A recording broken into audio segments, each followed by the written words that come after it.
নমস্কার বন্ধুরা, আজকে আমি আরেকটা রেসিপি নিয়ে এসেছি নতুন। দেখুন কি বানাচ্ছি। আমি বানাবো ডিম চচ্চড়ি। আপনারা অনেক রকমের ডিম কারি খেয়েছেন, এই ডিম চচ্চড়িটা খেয়ে দেখবেন ভীষণ টেস্ট হয়। এখন কড়াইটা বসিয়ে ডিমটা ভেজে নেব। তেল দিয়ে দিব, সরষের তেল।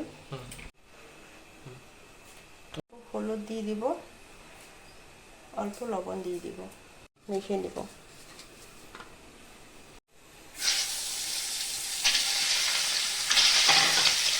ডিমটা লাল করে ভেজে নেব।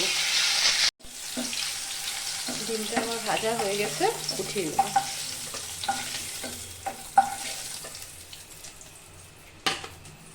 মশলাটা করে নেব।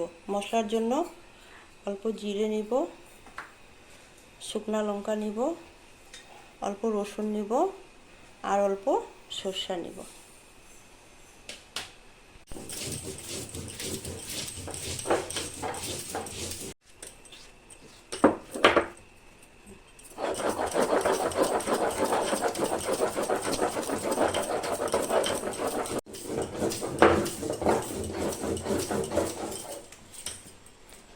মশলাটা করা হয়ে গেছে, মানে উঠিয়ে দিব।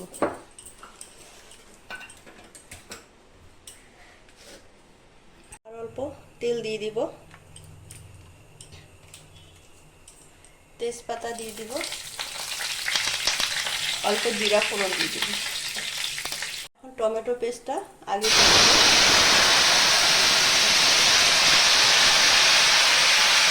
এখন মশলাটা দিয়ে দিব।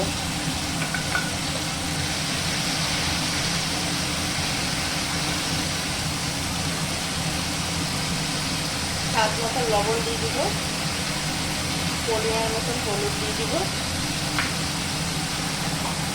অল্প রঙের জন্য কাশ্মীরি লঙ্কাগুলো দিয়ে দিব। মশলাটা বেশি ভাজবো না, এটার মধ্যে সর্ষে আছে বলে জল দিয়ে দিব, নাহলে তিতো হয়ে যাবে। ডিমটাও দিয়ে দিব।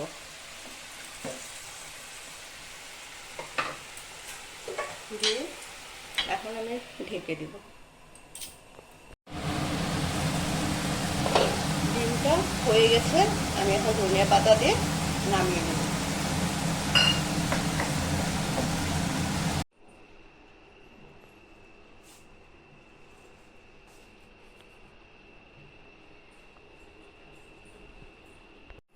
রান্নাটা কীরকম লেগেছে আপনারা বলবেন, আর আমার শর্ট ভিডিওগুলো আপনারা দেখেন, আমার লং ভিডিওগুলো দেখবেন।